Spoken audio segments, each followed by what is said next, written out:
महत्व माना गया है। इस दिन गंगा स्नान करना, दान पुण्य करना और भगवान सत्यनारायण की पूजा करना बहुत शुभ होता है।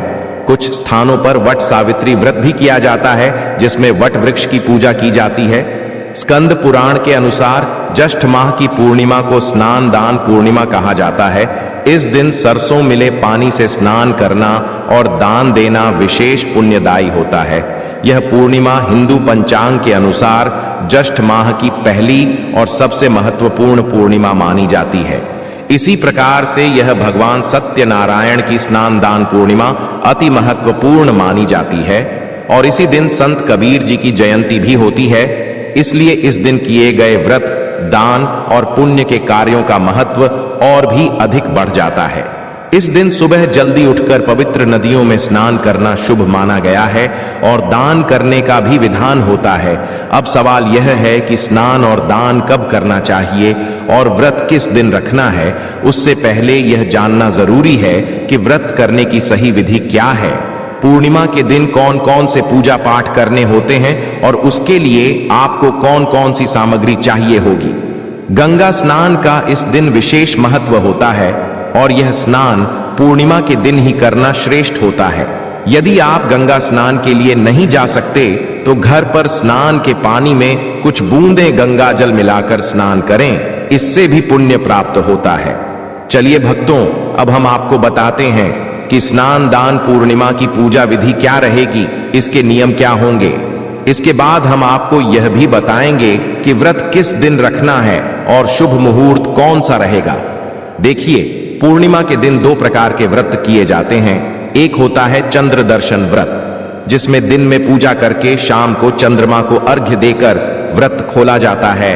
दूसरा होता है भगवान सत्यनारायण का व्रत, जिसमें सुबह स्नान आदि करने के बाद भगवान सत्यनारायण की पूजा की जाती है, कथा पढ़ी या सुनी जाती है और भोग लगाकर दोपहर बाद व्रत पूरा किया जाता है। ये दोनों व्रत बहुत महत्वपूर्ण माने जाते हैं और इनका तरीका समझना जरूरी है। आने वाली पूर्णिमा पर आप अपने पितरों की स्मृति में व्रत कर सकते हैं। यह बहुत पुण्यकारी माना जाता है, क्योंकि माना जाता है कि पूर्णिमा के दिन पितृलोक से हमारे पूर्वज पृथ्वी पर आते हैं और यदि हम व्रत, दान और पूजा करते हैं तो वे प्रसन्न होकर आशीर्वाद देते हैं। इसलिए इस दिन व्रत अवश्य करना चाहिए। इस दिन स्नान और दान का बहुत अधिक महत्व होता है। अगर आप भगवान सत्यनारायण की पूजा करना चाहते हैं तो इसके लिए आपको कुछ जरूरी सामग्री की जरूरत पड़ेगी। और अगर आप चंद्र दर्शन व्रत भी कर रहे हैं तो उसकी पूजा भी इसी विधि से की जा सकती है। इसके लिए क्या क्या चाहिए, आइए जान लेते हैं। पूर्णिमा के दिन आपको सूरज निकलने से पहले उठना चाहिए। फिर नहाकर साफ सुथरे वस्त्र पहनिए, अपने घर के मंदिर की सफाई कीजिए और उत्तर दिशा की ओर मुंह करके सारी पूजा सामग्री इकट्ठा करके बैठ जाइए। आपको पूजा में जिन चीजों की जरूरत होगी वे हैं रोली, मौली, सुपारी, लौंग, इलायची, धूप, दीपक, फूल या फूलों की माला, कुछ फल, मिठाई या मिश्री, एक लोटा जिसमें थोड़ा सा गंगा जल और फिर उसमें शुद्ध जल मिला लें। सारी सामग्री एकत्र कर लें और आसन लगाकर भगवान की पूजा के लिए तैयार हो जाएं। अगर आप भगवान सत्यनारायण की पूजा कर रहे हैं तो उनकी तस्वीर रखें। अगर हनुमान जी की पूजा करना हो तो उनकी तस्वीर लें। और चंद्र व्रत करने वाले भी सत्यनारायण भगवान की पूजा कर सकते हैं। यदि आपके पास चौकी है तो उस पर लाल वस्त्र बिछाएं, नहीं तो आप सीधे जमीन पर भी पूजन कर सकते हैं। सबसे पहले हमें पूजा की जगह और सामग्री का शुद्धिकरण करना होगा। इसके लिए एक फूल लेकर सभी सामग्री पर रख दीजिए और जगह पर हल्का जल छिड़क दीजिए जिसमें गंगा जल मिला हो और ओम सत्यनारायण नाम का उच्चारण करते हुए स्थान को पवित्र कर लीजिए। इसके बाद भगवान की स्थापना कीजिए। चौकी पर लाल वस्त्र बिछाकर भगवान की तस्वीर रखें और फूल अर्पित करते हुए कहें कि प्रभु, यह आपका आसन है, कृपया इसे स्वीकार कीजिए। अगर किसी के पास चौकी न हो तो वे जमीन पर लाल कपड़ा बिछाकर भी पूजा कर सकते हैं। आप पृथ्वी को अच्छे से साफ कर लीजिएगा। खासकर अगर आपका घर कच्चा है तो स्थान को और भी अच्छी तरह से स्वच्छ करें। फिर भगवान को आसन देने के लिए निवेदन करें कि हे प्रभु, यह पुष्प हमने आपके आसन स्वरूप अर्पित किया है, कृपया इसे स्वीकार करें और यहां विराजमान हो। इसके बाद भगवान की तस्वीर को स्थापित कीजिए। उनके सामने घी का दीपक और धूप रखें। अब अपने दाएं हाथ में जल लीजिए और हाथ धो लीजिए। ओम हस्त हस्तन प्रक्षालयम का उच्चारण करें। फिर दीपक और धूप जलाएं और पूजा के लिए संकल्प लें। संकल्प के लिए अपने दाएं हाथ में 1 रुपया का सिक्का, थोड़ा जल और अक्षत लें और 3 बार बोलें ओम श्री विष्णु, ओम श्री विष्णु, ओम श्री विष्णु। फिर अपना नाम, गोत्र, जहां आप बैठे हैं उस स्थान का नाम, मकान नंबर, मोहल्ले और शहर का नाम लें और कहें कि हम चंद्र दर्शन पूर्णिमा की इस पुण्य तिथि पर भगवान सत्यनारायण का व्रत और पूजन करने का संकल्प करते हैं। कृपया इसे स्वीकार करें और हमें इस कार्य को सफलतापूर्वक करने की शक्ति और सामर्थ्य दें। इसके बाद संकल्प भगवान के चरणों में अर्पित कर दीजिए। संकल्प एक जरूरी प्रक्रिया होती है और इसे अवश्य करना चाहिए। बहुत सी माताएं और बहनें अगर शास्त्रों की भाषा में संकल्प नहीं कर पाएं तो वे सरल शब्दों में सुबह पूजन शुरू करने से पहले कह सकती हैं कि हे प्रभु, आज हम यह व्रत कर रहे हैं, कृपया इसे स्वीकार करें और हमें इसे अच्छे से पूरा करने की शक्ति दें। इसे मानसिक संकल्प कहा जाता है। आप चाहे तो शास्त्रों के अनुसार बोलकर या सरल शब्दों में मानसिक रूप से भी संकल्प कर सकते हैं, लेकिन करना जरूर चाहिए। व्रत या पूजन शुरू करने से पहले संकल्प लेना जरूरी होता है। अब संकल्प के बाद पूजा शुरू करेंगे। भगवान के सामने एक पत्र या कटोरी रख दीजिए जिसमें पूजा की सारी सामग्री अर्पित की जा सके, ताकि सामग्री इधर उधर न गिरे और पूजन ठीक से हो सके। अब पूजन आरंभ करते हैं। अगर आपके पास गणेश जी की मूर्ति है तो उन्हें सबसे पहले स्थापित करें। अगर मूर्ति नहीं है तो एक सुपारी को पान के पत्ते पर रखकर गणेश जी का प्रतीक मानते हुए स्थापित कर लें। फिर पहले गणेश जी की पूजा करें। पूजा की शुरुआत में उन्हें जल अर्पित करें। इसके बाद पंचामृत अर्पित करें। एक पुष्प को पंचामृत में डुबोकर गणेश जी पर अर्पित करें। फिर उन्हें शुद्ध जल से स्नान कराएं। इसके बाद उन्हें तिलक लगाएं, अक्षत चढ़ाएं, फूल अर्पित करें, धूप और दीप जलाएं। भोग में जो भी मिठाई, फल या मिश्री उपलब्ध हो वह चढ़ाएं, दक्षिणा अर्पित करें और हाथ जोड़कर प्रणाम करें। इस तरह से गणेश जी की पूजा पूरी करें, क्योंकि हर पूजा की शुरुआत गणेश जी से होती है। फिर भगवान सत्यनारायण की पूजा आरंभ करें। यदि आप हनुमान जी का व्रत भी कर रहे हैं तो उसी विधि से सत्यनारायण भगवान का पूजन करें। जैसे जैसे पूजा की बात की जाए वैसे वैसे सामग्री अर्पित करते जाएं। सबसे पहले भगवान सत्यनारायण का ध्यान करें, उनका नाम लें और उन्हें आमंत्रित करें कि हे प्रभु, कृपया पधारें और इस पूजा को स्वीकार करें। इसके बाद पूजा शुरू करें। पहले भगवान को जल अर्पित करें। हर मंत्र के साथ एक एक चम्मच जल चढ़ाएं। मंत्र बोलें ओम भूर्भुवः स्वः सत्यनारायणाय नमः और जल चढ़ाएं। फिर अगले मंत्र ओम भूर्भुवः स्वः नारायण देवाय नमः और जल अर्पित करें। यदि आपके पास भगवान की प्रतिमा है तो उसे अर्पण करना श्रेष्ठ रहेगा। इसके बाद भगवान को आज का जल अर्पित करें। ओम भूर्भुवः स्वः श्री सत्यनारायणाय नमः और उनका अभिषेक करें। फिर पंचामृत से भगवान का स्नान कराएं ताकि पूजा विधि पूर्वक हो सके। पंचामृत से स्नान कराने के लिए पहले पंचामृत तैयार करें। इसके लिए आपको चाहिए कच्चा दूध, दही, शहद और शक्कर। इन सब को मिलाकर पंचामृत बनाएं। अब एक फूल लें, उसमें थोड़ा सा पंचामृत लगाएं और वह फूल भगवान को अर्पित करें। यदि आपके पास भगवान की मूर्ति है तो उसे सीधे पंचामृत से स्नान करा सकते हैं। फिर मंत्र बोलें ओम भूर्भुवः स्वः तत्सवितुर्वरेण्यम नमः और पंचामृत समर्पित करें। इसके बाद भगवान को शुद्ध जल से स्नान कराएं और मंत्र बोलें ओम भूर्भुवः स्वः सत्यनारायणाय नमः। इसके बाद भगवान को वस्त्र अर्पण करें। इसके लिए मौली, कलावा का एक छोटा टुकड़ा लें और उन्हें अर्पित करें। फिर भगवान को जानू, कपड़ा या वस्त्र के रूप में चढ़ाएं। यह स्थान और भगवान को पवित्र करने की प्रक्रिया है। अब भगवान को इत्र लगाएं। इत्र को रुई या फूल पर लगाकर भगवान को अर्पित करें। फिर मंत्र बोलें ओम भूर्भुवः स्वः श्री सत्यनारायणाय नमः। इसके बाद भगवान को तिलक लगाएं और अक्षत, चावल चढ़ाएं। प्रेम पूर्वक पुष्प अर्पित करें। यदि फूलों की माला हो तो भगवान को पहनाएं। अगर माला न हो तो सिर्फ पुष्प अर्पित करें। मंत्र बोलें ओम भूर्भुवः स्वः सत्यनारायणाय नमः पुष्पम समर्पयामि। अब भगवान को धूप और दीप दिखाएं। ध्यान रखें, दीपक को उठाना नहीं है, वहीं रखकर हाथों से भगवान को दिखाएं। मंत्र बोलें, ओम भूर्भुवः स्वः सत्यनारायणाय नमः। इसके बाद भगवान को भोग लगाएं। आप मिश्री, मिठाई या फल जो भी हो उन्हें अर्पित करें। फिर जल अर्पित करें, जिसे आचमन कहा जाता है। इसके लिए 1 चम्मच जल लें और मंत्र बोलें, ओम भूर्भुवः स्वः सत्यनारायणाय नमः। भोजन के बाद भगवान को तांबूल, पान, सुपारी आदि अर्पित करें।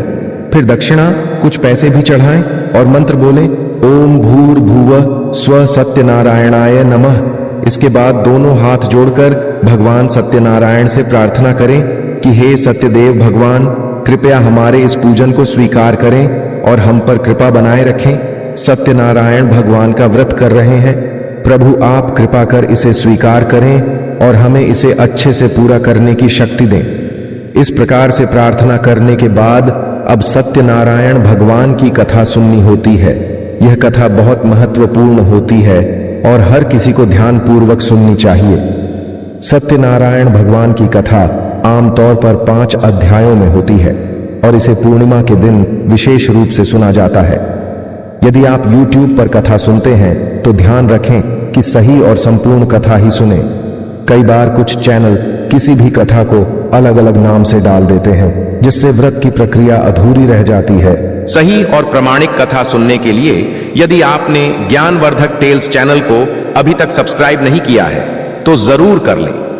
इस चैनल पर जो भी जानकारी दी जाती है वह पंचांग, वेद, पुराण और वास्तुशास्त्र पर आधारित होती है, यानी शुद्ध और प्रमाणिक। यह वही कथा होती है जो व्रत के दौरान सुनी जानी चाहिए और इससे ही व्रत पूर्ण माना जाता है।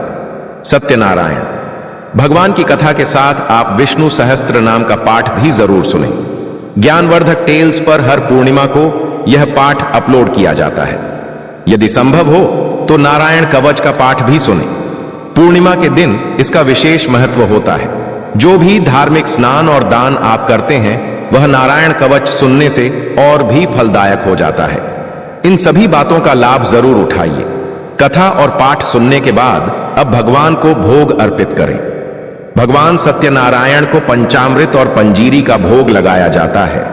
पंजीरी बनाने के लिए पहले थोड़ा आटा लें, उसमें घी डालकर धीमी आंच पर कढ़ाई में भूनें। फिर उसमें शक्कर और चाहें तो कुछ सूखे मेवे मिला लें। यही पंजीरी कहलाती है। अब पंचामृत तैयार करें। इसमें कच्चा दूध, दही, घी, शहद और शक्कर मिलाएं। एक कटोरी में पंचामृत रखें। एक प्लेट में पंजीरी रखें और कुछ केले के छोटे टुकड़े काटकर भी साथ में रख लें। उसमें तुलसी का पत्ता रखिएगा और फिर भगवान को भोग प्रेम से अर्पित कीजिएगा। सत्यनारायण भगवान को भोग अर्पित कीजिएगा, वे इसे स्वीकार करेंगे। भोग लगाने के बाद जो प्रसाद होगा उसे अपने परिवार और दोस्तों में बांटिएगा। स्वयं प्रसाद ग्रहण करें और अपने व्रत को पूरा कीजिएगा। इस विधि से सत्यनारायण भगवान का व्रत किया जाता है। कथा और पाठ सुनने के बाद भगवान की आरती करें, भोग लगाएं और प्रसाद बांटें। अगर आपके परिवार के सदस्य भी पूजन में साथ हैं तो वे भी प्रसाद ग्रहण कर सकते हैं और आप भोजन कर सकते हैं। पूजन का समय भी मायने रखता है। अगर आप सुबह पूजन कर रहे हैं तो उसी समय प्रसाद ग्रहण करें। व्रत के दौरान खासकर स्नान, दान और पूर्णिमा के दिन सुबह का पूजन कर संकल्प लें। जब चंद्रमा उदय हो तो उसे जल से अर्घ्य दें। इसके लिए जल में थोड़ा कच्चा दूध डालें, कुछ फूल और अक्षत मिलाएं। चंद्रमा के उदय पर इस मंत्र का उच्चारण करें, ओम शाह चंद्रमा से नमः एयूएम सह चंद्रवंशी नमः एयूएम सह चंद्रमाशय नमः।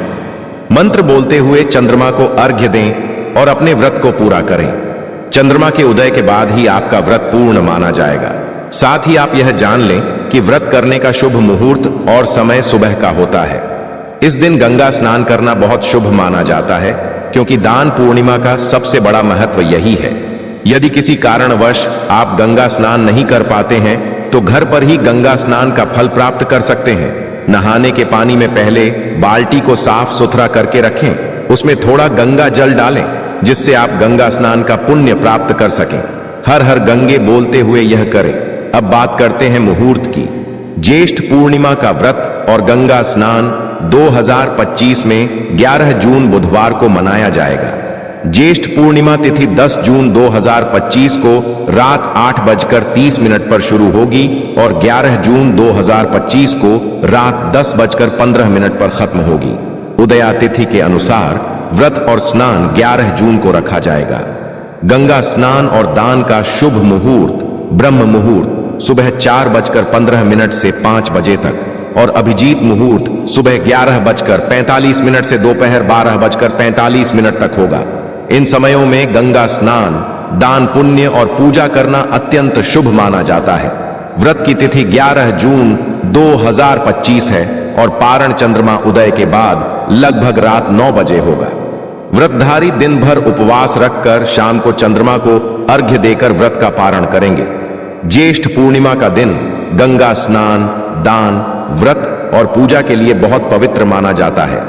इस दिन पवित्र नदियों में स्नान करने से पापों का नाश होता है और पुण्य की प्राप्ति होती है। भगवान विष्णु और चंद्रमा की पूजा करने से विशेष फल मिलता है। भक्तों, आपको जानकारी के लिए बताएं कि स्नान दान पूर्णिमा, जो ज्येष्ठ महीने की सबसे बड़ी पूर्णिमा है, इस दिन दान और स्नान का बहुत विशेष महत्व होता है। दान वही करें जो उपयोगी हो।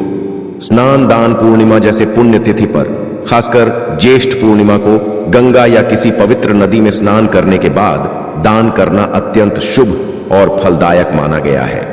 इस दिन किया गया दान कई गुना फल देता है।